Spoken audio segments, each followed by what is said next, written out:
The ambulance skidded through the emergency entrance just after midnight. Rain hammered the pavement. Inside, a woman lay pale and bleeding. Her designer suit soaked red. No doctor in sight.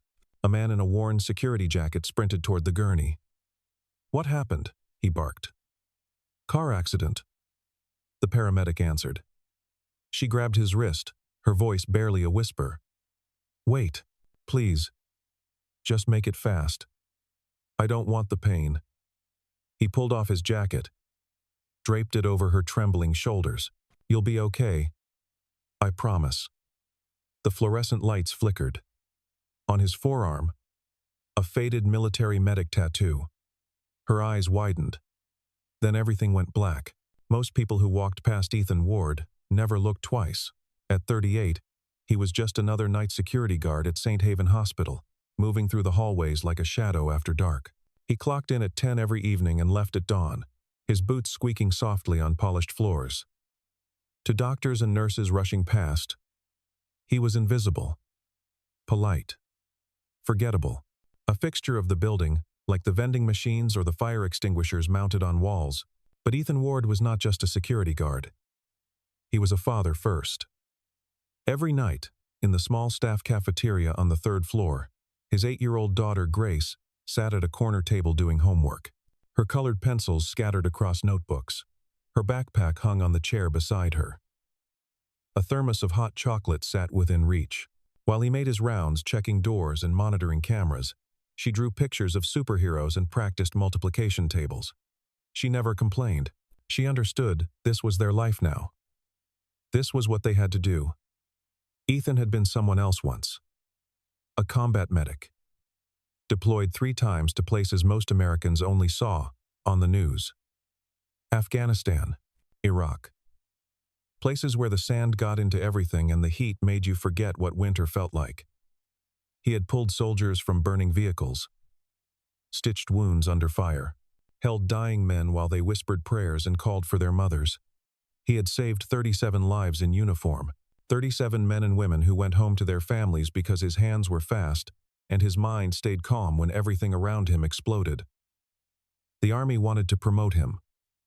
They offered a position stateside, a desk job with benefits and regular hours, a pension, a future that made sense. He turned it down.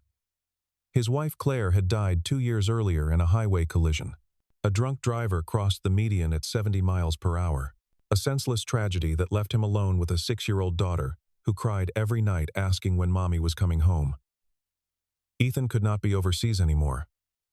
He could not be unreachable. He could not miss another birthday or scraped knee or nightmare at 3 in the morning. So he left the military quietly, without ceremony, and found work that let him be present. Night security paid enough to cover rent and groceries. The hours were steady, and Grace could stay near him, safe and warm, doing her homework while he walked empty hallways. To the hospital staff, he was just another uniform. To his daughter, he was everything. At 2 in the morning, Grace would curl up on the vinyl cafeteria bench, her head resting on his folded jacket, and sleep until his shift ended at dawn. Then they would drive home through empty streets, make pancakes together at the kitchen table, and she would catch the school bus while he slept on the couch with the television playing low. It was not the life he had imagined when he was 20 and enlisted, but it was the life that mattered now. One night, checking the employee board near the ER entrance, he saw a framed newspaper clipping behind glass. A young woman in a sleek blazer shaking hands with the mayor. The caption read, "Olivia Hart, CEO of Hart Tech Industries, pledges $10 million to city healthcare." Ethan glanced at it and kept walking. He did not care about powerful people or their charitable donations. He cared about Grace's spelling test on Friday. About whether the vending machine on the 4th floor still ate quarters without dispensing anything. That was his world now. Small. Quiet. Manageable. Enough. The call came over the radio just after 11. Incoming trauma. Downtown Bridge. ETA. 4 minutes. Ethan was near the ER entrance, checking the automatic doors to make sure they were functioning properly. He heard urgency in the dispatcher's voice and stepped outside into the rain. It poured in heavy sheets, drumming on the ambulance bay roof and forming rivers along the gutters. The ambulance screamed into the bay, lights strobing red and blue against wet concrete. Two paramedics yanked the gurney out fast, wheels rattling on the ramp. The woman on it was young, early 30s, her face ghostly pale under the harsh lights. Blood streaked her neck and soaked through her white blouse. Her eyes were half closed, fluttering. Ethan recognized her immediately. Olivia Hart, the CEO from the newspaper clipping, the woman who pledged millions to healthcare but probably never set foot in a place like this after dark. A nurse sprinted out from the ER entrance, her scrubs soaked within seconds. "Where's Dr. Reyes?" she shouted over the rain. "Stuck in traffic. Multi-car accident on the expressway. Could be 20 minutes. The nurse's face went white. 20 minutes was too long. Way too long. Ethan stepped forward without thinking. "I know what I'm doing." The nurse stared at him, clearly confused. He was just security. Just a guy who walked the halls at night making sure doors were locked. But something in his voice, something in the way he moved, made her step aside. He moved to the gurney and placed 2 fingers on Olivia's wrist. Her pulse was erratic, weak, thready. She was slipping into shock fast. "Ma'am, can you hear me?" His voice was steady and low, the voice he used to use in field hospitals when wounded soldiers came in panicking. Her eyelids fluttered. She looked up at him, her lips trembling, trying to form words. "Please," she whispered, barely audible over the rain. "Just make it fast. I don't want the pain." Ethan pulled off his jacket and tucked it around her shoulders, trying to keep her warm, trying to keep her body from shutting down. "Not tonight," he said firmly. "You're going to see the sunrise. I promise you that." He pressed his palm against the wound on her side, applying firm, even pressure to slow the bleeding. She gasped, her body jerking. "Stay with me," he ordered, his voice taking on that command tone that soldiers always responded to. "Breathe in. Count to 4. Breathe out. Do it again." She obeyed, her eyes locked on his, using his face as an anchor to reality. He did not look away, did not blink. "You're safe now," he said. "I've got you." And for the first time since the crash, since her car had spun out on the wet bridge and slammed into the guardrail, she believed it. The rain continued falling, but inside that moment there was only his voice, calm and certain, pulling her back from the edge of death one breath at a time. Ethan's hands moved with a precision that belonged to another life, another version of himself. He checked her airways first, tilting her head back slightly to make sure nothing was obstructed. Then he stabilized her neck with one hand while the other maintained pressure on the wound. His voice never wavered, never showed doubt or fear.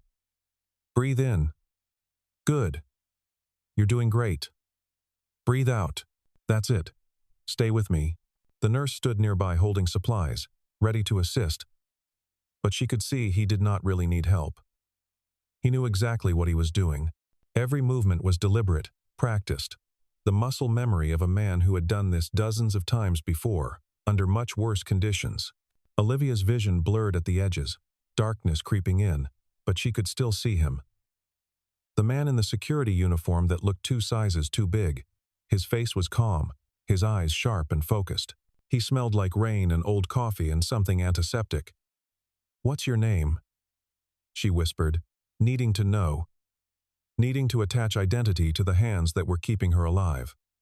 "Ethan, Ethan," she repeated, as if memorizing it, as if she might need to remember it later for something important. "Am I going to die?" "No." He said it like a fact. Not a hope or a wish. A command. A refusal to accept any other outcome. She wanted to believe him. And somehow, against all logic, she did. When Dr. Reyes finally arrived 15 minutes later, rushing through the doors with his coat half on and his hair wet from rain, Ethan stepped back without a word. The doctor assessed the situation quickly, with experienced eyes. Glanced at Ethan, then at the nurse, then back at the woman on the gurney, who was still conscious and breathing steadily. "Who stabilized her?" He did, the nurse said, nodding toward Ethan, who was already moving toward the exit. Dr. Reyes looked at him with sudden respect, the kind doctors rarely showed to hospital security guards. You just saved her life. Where did you learn that? Ethan did not respond. He picked up his jacket from where it had fallen beside the gurney, now stained with her blood across the collar and sleeves. He walked back toward the entrance, his boots leaving wet prints on the floor. Behind him, Olivia was being wheeled inside, disappearing through swinging doors under harsh fluorescent lights, voices echoing orders for blood type and IV fluids and surgery prep. But he kept walking. In the cafeteria, Grace was asleep on the bench, her head pillowed on her backpack. Her crayon drawing lay half-finished on the table beside her math homework. A man in a uniform holding a little girl's hand. Underneath in wobbly letters, she had written, "My hero." Ethan sat down beside her and brushed hair from her forehead with gentle fingers. His hands still smelled like antiseptic and blood. He exhaled slowly, feeling the adrenaline drain away, leaving behind only exhaustion. He did not feel like a hero. He felt tired, in a way sleep could not fix. But he had kept his promise to that woman. She would see the sunrise. That was enough. Olivia woke in a private room, flooded with morning light, streaming through large windows. Her body ached everywhere. Ribs, side, head, shoulders. But she was breathing. She was alive. The ceiling tiles above her were white and clean. A nurse was adjusting her IV line, humming softly to herself, some melody Olivia did not recognize. Everything felt distant, muffled, like she was underwater or wrapped in thick cotton. Who saved me? Olivia's voice came out hoarse and cracked, her throat dry. The nurse looked down at her and smiled warmly. A security guard. Ethan Ward. He stabilized you until the doctor arrived. Kept you from going into shock. You're very lucky he was there. Olivia blinked slowly, trying to process that information through the fog of painkillers. A security guard? The nurse nodded while checking the monitors beside the bed. Used to be a combat medic. Army, 3 deployments. But he doesn't talk about it much. Keeps to himself mostly. A security guard, not a surgeon, not a trauma specialist. Not someone she would ever notice walking through a hospital hallway. Not someone whose name she would ever think to learn or remember. The door opened, and Marcus appeared. Her assistant. His tablet already glowing in his hands, like an extension of his body. Thank God you're awake, he said. Genuine relief flooding his face. Then immediately, seamlessly, the press is asking questions. They want to know who saved you. This is actually a great story. Really humanizing. We should definitely use it for the foundation. Olivia's jaw tightened, pain shooting through her temples. No. Marcus frowned, confused. No? Don't mention his name, but this is perfect. A veteran working as a security guard saves the CEO. I said no, Marcus. Her voice was sharp now, cutting through his pitch. He stared at her, clearly trying to calculate why she would refuse such obviously good publicity. But he did not understand, could not understand. Olivia Hart had built her empire on control, on projecting strength, on being untouchable.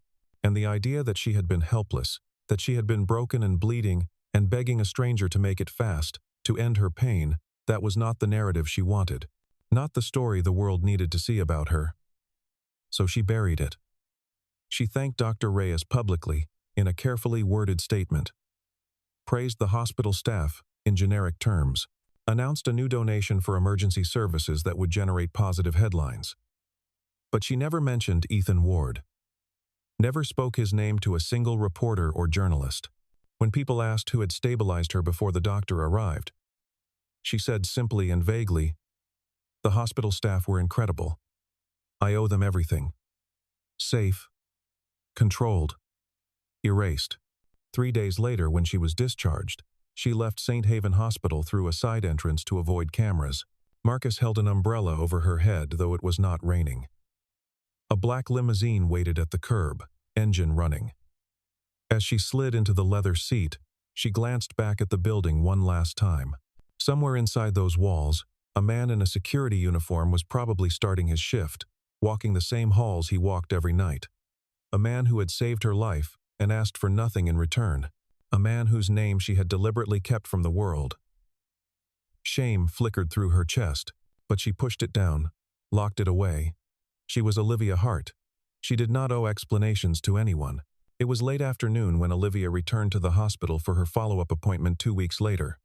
She moved through the lobby slowly, carefully, ribs still aching with every deep breath. Her personal assistant had offered to reschedule, to have a doctor come to her penthouse instead, but she had insisted on coming here. She needed to see the place again, needed to walk through those doors on her own feet. And then she saw him. Ethan Ward, standing near the vending machines talking to a little girl with pigtails who could not have been more than 8 years old. The girl laughed at something he said, her whole face lighting up. And he smiled down at her with a soft, tired smile that made him look younger than he probably was. Olivia stopped walking. For a moment she considered turning around, taking the elevator, avoiding this entirely. But something pulled her forward. Some weight in her chest that needed resolution. Ethan? He turned at the sound of his name. Recognized her immediately, though his expression remained neutral. Miss Hart. She swallowed, suddenly nervous in a way she had not been nervous in years. I wanted to thank you for what you did that night. He nodded once, simple and brief. You're welcome. Silence stretched between them, awkward and heavy. She shifted her weight, suddenly aware of how ridiculous she must look, standing here in her tailored Armani coat and Louboutin heels talking to a man in a faded security uniform that had clearly seen better days. The contrast felt obscene. I also wanted to ask you. She hesitated, then pushed forward. To keep it quiet. What happened that night?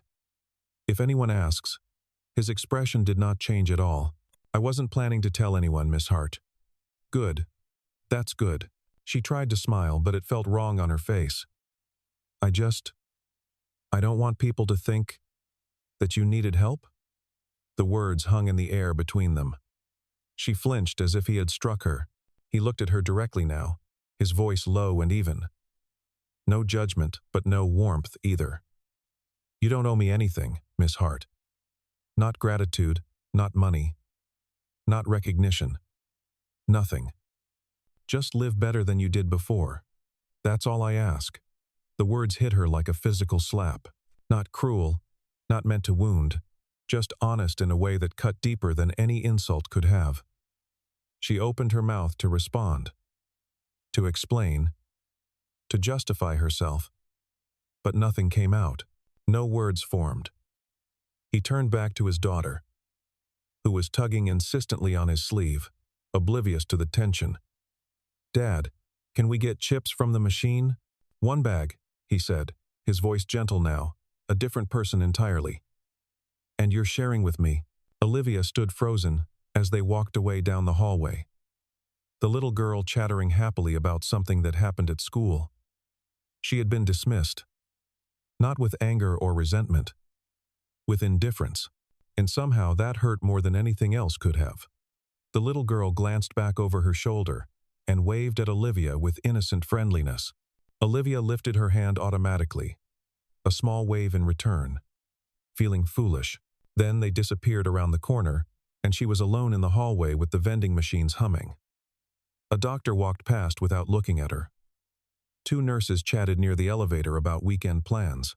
Life continued as if nothing had happened. As if she had not just been told, quietly and firmly, that her wealth and power and carefully constructed public image meant absolutely nothing to the man who saved her life. She made her way to the appointment, answered the doctor's questions mechanically, scheduled another follow-up for next month. And the entire time, his words echoed in her mind on an endless loop. Just live better than you did before. That evening, Grace burst into the hospital cafeteria waving a bright yellow flyer above her head like a flag. Dad, look. Heart Tech is donating computers to my school. Ethan glanced up from his coffee, which had gone cold an hour ago. That's great. kiddo. 20 new computers for the library. And tablets for every classroom. Grace was practically bouncing with excitement as she spread the flyer on the table between them. Miss Hart is really nice, huh? Doing stuff like this for kids? Ethan looked out the window without answering immediately. A black limousine was pulling away from the front entrance far below, moving slowly through the evening traffic. Through the tinted glass, he could just make out a silhouette. Olivia Hart, sitting in the back seat, staring up toward the hospital building as if looking for something or someone. For a brief moment, their eyes seemed to meet across the distance, across the glass and steel and space between their worlds. Then the car turned the corner and disappeared into the city. Grace climbed onto the bench beside him, swinging her legs and humming to herself. Dad? Yeah? Do you think she's a good person? Miss Hart? Ethan thought about it carefully, about the way Olivia had looked at him earlier that afternoon, the shame that flickered in her eyes when she asked him to stay silent, the relief on her face when he agreed without argument, the weight she seemed to carry on her shoulders like armor she could not take off. I think, he said slowly, choosing his words, she's trying to be. And that's what matters. Grace nodded, satisfied with that answer, in the way children are when they trust their parents completely. She returned to coloring a picture of their apartment building with the sun shining overhead. Ethan watched the empty street where the limousine had been. The rain had stopped hours ago, but the pavement was still wet, reflecting streetlights in long golden streaks like veins of light running through darkness. He did not expect to see Olivia Hart again after today, and honestly, he was fine with that. Their worlds did not overlap in any meaningful way. She lived in penthouses and boardrooms and made decisions that affected thousands of people. He lived in a 2-bedroom apartment where the heat sometimes did not work, and the neighbors upstairs fought every weekend. She worried about stock prices and board meetings. He worried about making sure his daughter had clean socks for school. But something told him this was not over. Something in the way she had looked at him, in the careful way she had asked him to erase himself from her story. The woman in that limousine was drowning in her own success and did not know how to ask for help. Maybe she would find a way, maybe she would not. Either way, it was not his problem to solve. He had Grace. He had his work. He had enough. A month later, Ethan was assigned to work security at the annual Hart Foundation Gala, filling in for another guard who had called in sick. It was held in a glittering ballroom downtown, the kind of place Ethan had only seen in movies. Crystal chandeliers hung from the ceiling like frozen fireworks, throwing prismatic light across marble floors. String quartets played classical music in corners, while waiters in white gloves circulated with champagne and hors d'oeuvres that probably cost more per bite than his hourly wage. Women in designer gowns that cost more than his yearly salary glided past him without a glance, their jewelry catching the light. Men in custom tuxedos discussed stock portfolios and vacation homes in the Hamptons. Ethan stood near the back wall, arms crossed, scanning the crowd with practiced efficiency. He was invisible again, just part of the scenery.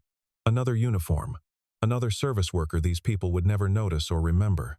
Then the lights dimmed slowly. A spotlight hit the stage at the far end of the ballroom, and Olivia Hart stepped into that circle of light wearing a midnight blue gown that seemed to shimmer. Her hair swept back elegantly, her posture absolutely perfect. She looked untouchable, radiant, like royalty, like she had never been broken or bled or begged for anything in her entire life. She began her speech about innovation and community investment and building a better future for Chicago's children. Her voice was confident, practiced, hitting all the right emotional notes. The crowd applauded at all the right moments, their champagne glasses catching the light. Ethan watched from the back, detached and professional. And then the fire alarm went off. The sound was deafening, echoing off the high ceilings. Chaos erupted instantly. People screamed, shoving toward the exits in a surge of panic and expensive fabric. Champagne glasses shattered on marble. Someone knocked over a table. Smoke began pouring from the kitchen area, thick and dark. Ethan moved immediately, his training kicking in automatically. Single file, stay low, move quickly but don't run. He positioned himself near the main exit, directing the crowd, keeping them from trampling each other in their desperation to escape. His voice cut through the panic, calm and authoritative. And then he saw him. An elderly man, 70 at least, clutching his chest near the bar. His face had gone gray. He collapsed hard, knees buckling, hitting the floor. People stepped around him. Too panicked to stop, too frightened to help. They just kept moving toward the exits like a river flowing around a stone. Ethan shoved through the crowd without hesitation and dropped to his knees beside the man. Checked for a pulse at the carotid artery. Faint, irregular, barely there. He tilted the man's head back to clear the airway and started chest compressions immediately. 30 beats, hard and fast, the way he had been trained. 2 rescue breaths, then again, and again. The ballroom was emptying fast around him, people fleeing, but Ethan did not stop, did not look up. His hands moved on autopilot, his mind focused entirely on the rhythm, on keeping this stranger's heart beating, on refusing to let another person die. On the stage, Olivia stood frozen.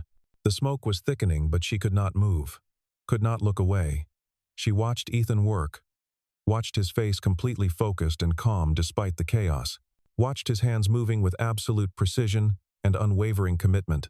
She watched as the old man suddenly coughed violently, gasped for air, and opened his eyes. The small crowd that remained erupted in spontaneous applause. Ethan helped the man sit up carefully, spoke to him quietly and reassuringly, until paramedics arrived and took over. When Ethan finally stood, his shirt was damp with sweat, his tie loosened and askew, his hair disheveled. He looked up toward the stage through the thinning smoke, and found Olivia staring directly at him, her expression unreadable, but her eyes wide with something like recognition, something like understanding. For the first time she truly saw him, not as a security guard, not as a random stranger who happened to know first aid, but as a man who saved lives while everyone else ran away, as someone who stepped forward when others stepped back, as a person who mattered in ways she had never bothered to notice before. The next morning, Olivia sat alone in her corner office on the 40th floor, staring at a personnel file spread across her mahogany desk. Ethan Ward. Date of birth: March 14th, 1987. Military service, United States Army. Combat medic, 2006 to 2022. 16 years of service. Decoration Silver Cross for Valor Under Fire. Army Commendation Medal. Purple Heart for wounds received in combat. Reason for discharge: family hardship following death of spouse. She scrolled through the scanned documents on her computer screen with trembling hands. There was a photograph of him in full dress uniform, standing at attention, holding a little girl in his arms who could not have been more than 6 years old. The girl was smiling brightly at the camera.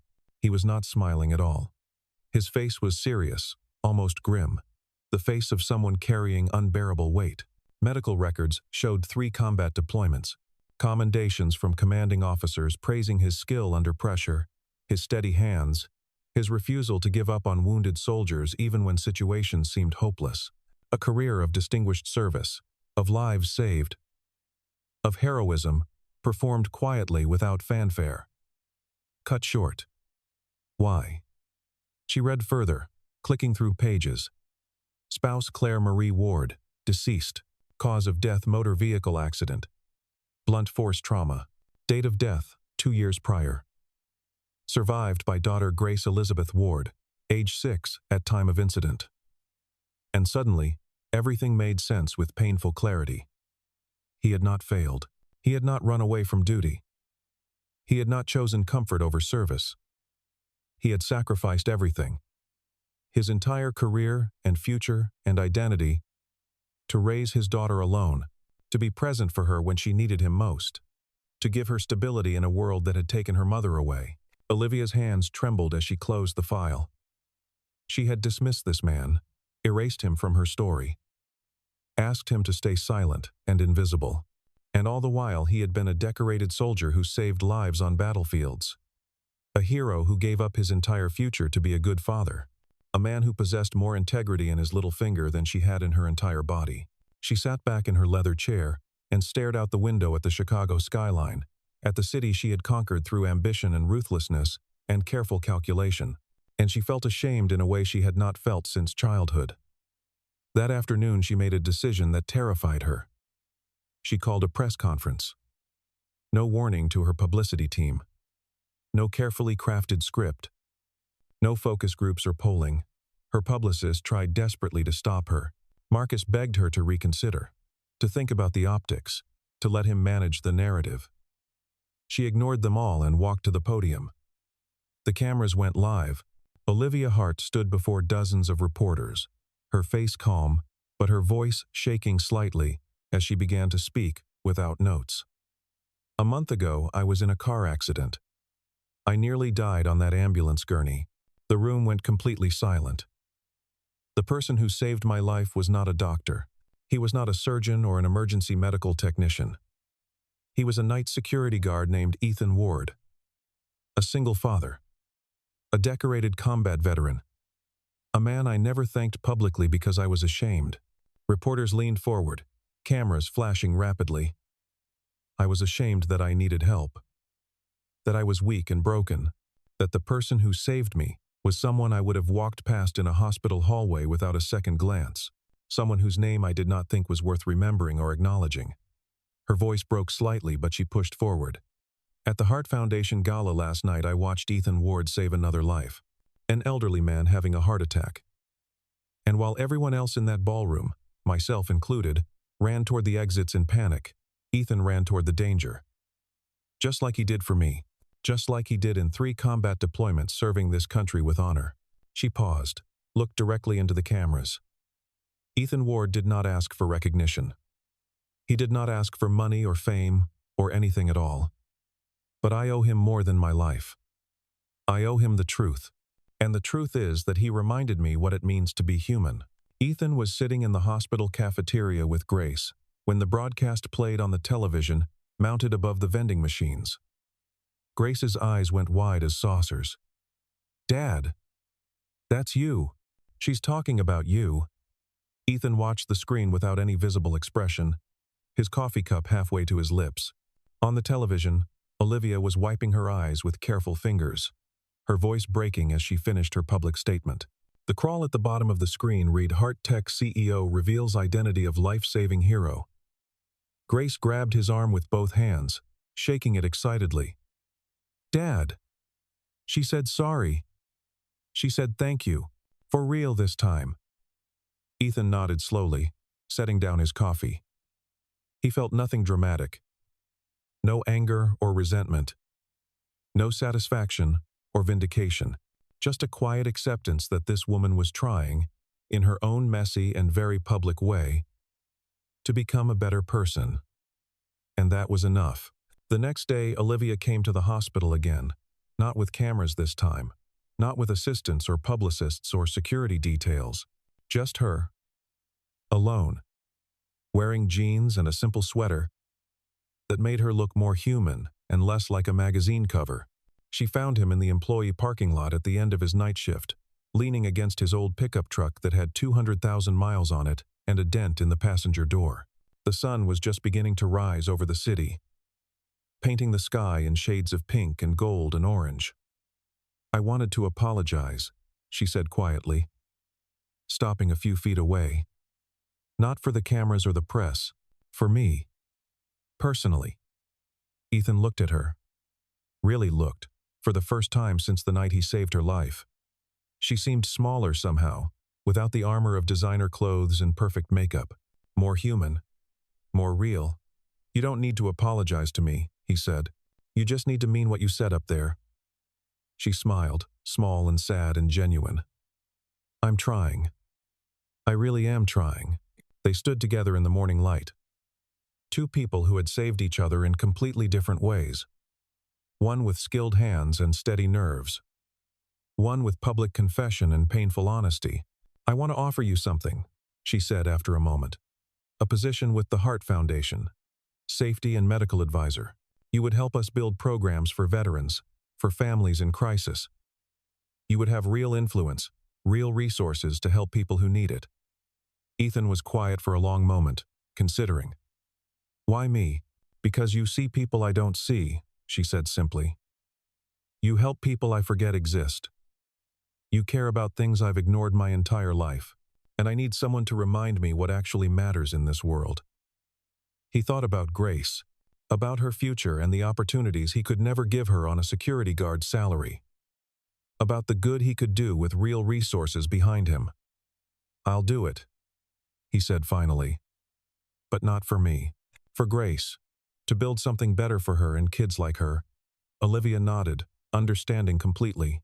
That's exactly why I'm asking. She extended her hand. He shook it firmly, and in that simple gesture something fundamental shifted between them. Not forgiveness exactly, but understanding. A bridge built slowly and carefully from wreckage and mistakes and painful growth. There's one condition, Ethan said. What's that? No publicity stunts. No press conferences about me. I do the work quietly. You handle the money and the bureaucracy. We help people without making it about us. Olivia smiled, a real smile this time, reaching her eyes. Deal. Absolutely. As she walked back to her car, Grace came running across the parking lot, backpack bouncing against her shoulders. Dad, was that Miss Hart? Yeah, kiddo. Is she nice? Ethan watched the car pull away into morning traffic. Yeah, I think she's learning to be. 1 year later, the ribbon was cut on the Ward Center for Community Healing, standing proud on the south side of Chicago. It was a clean, modern building with wide windows that let in natural light and soft paint colors chosen specifically to feel welcoming rather than institutional. Inside, veterans could access free health care and mental health counseling. Families in crisis could get emergency support and job training. Children like Grace could do homework in a safe, warm space after school, while their parents worked or attended support groups, or simply caught their breath after years of struggling alone. The waiting room smelled like fresh coffee and new paint. On the walls hung photographs of the people the center had helped over the past year. Real faces with real names, real stories of survival and recovery, and second chances. No corporate branding, no slick marketing campaigns, just human beings reclaiming their lives one difficult day at a time. Olivia stood at the small podium on the center's front steps, dressed simply in a gray blazer and black slacks. No designer gown this time, no jewelry except a simple watch. The crowd gathered on the sidewalk was smaller than at her usual events. No press corps, no society photographers. Just people who mattered. Volunteers who gave their time. Veterans who had been helped. Families whose lives had been changed. Community members who had donated money or supplies or simply showed up when needed. A year ago, a man I barely knew saved my life, she said, her voice carrying in the morning air. And then he taught me something much harder. He taught me that healing is not just for the wounded. It is for anyone who still cares enough to try. Anyone brave enough to admit they need help and wise enough to accept it when it's offered. She looked at Ethan, who stood off to the side with his arm around Grace's shoulders. The girl had grown taller this year, her hair longer, her smile more confident. This center bears his name, but it exists because of all of us. Because we decided together that people matter more than profit. That service matters more than recognition. That doing the right thing is its own reward and needs no applause. When the applause faded anyway, Ethan was invited to speak. He stepped up to the podium, clearly uncomfortable being the center of attention, but steady in his purpose. Healing is not just for the wounded, he repeated, his voice quiet but firm. It is for everyone who still cares. Everyone who refuses to give up on each other. He paused, looked out at the crowd of faces. Some familiar now, some still strangers. A lot of people here tonight know what it's like to be invisible, to be walked past without acknowledgement, to have your story dismissed because it doesn't fit someone's comfortable narrative about how the world works. His voice was still quiet, but it carried weight. This place is for all of us who got tired of being invisible, who decided we mattered even if the world kept forgetting, who chose to help each other because no one else was going to do it for us. Grace ran up and handed him a drawing she had made, carefully colored and folded. A man giving his jacket to a woman lying on a gurney. Above them, a bright red heart glowed like a star. The audience laughed softly, warmly, the sound of people who understood love in its simplest form. After the ceremony ended, Olivia approached Ethan, holding a small wooden plaque she had commissioned. Engraved on it in simple letters were the words she had spoken that night in the rain. "Please don't make it fast. Stay." She handed it to him carefully. "You told me I would see the sunrise," she said softly, her eyes bright. "I've seen it 1,000 times since then. Every single morning feels like a gift I almost threw away in my arrogance." Ethan looked at the plaque, ran his thumb over the engraved letters, felt the weight of what it represented. "Good," he said simply. "That's good." Sunlight poured through the center's windows, illuminating the lobby where people were already gathering for the evening support groups. Grace tugged on his sleeve impatiently. "Dad, you promised. Can we get ice cream now?" "Yeah," he said, smiling down at her. "We absolutely can." Olivia walked with them toward the parking lot. Outside, the city moved on in its endless rhythm. Cars honked. People rushed past on sidewalks. Trains rumbled on elevated tracks. Life continued in all its messy, chaotic beauty. But in that moment, walking together in warm sunlight, they had everything they truly needed. A second chance earned through honesty. A new beginning built on foundation of mutual respect. And the quiet, steady truth that sometimes the people who save us are the ones we almost never see. The ones we walk past without thinking. The ones whose names we forget to ask. The ones who do what's right simply because it needs doing. Ethan held the door of his truck open for Grace, then glanced back at Olivia standing in the sunlight. "You coming to the ice cream place?" She smiled. A real smile. Free from performance and pretense. "Yeah, I am." And together, all three of them drove off into the brightness of a new day.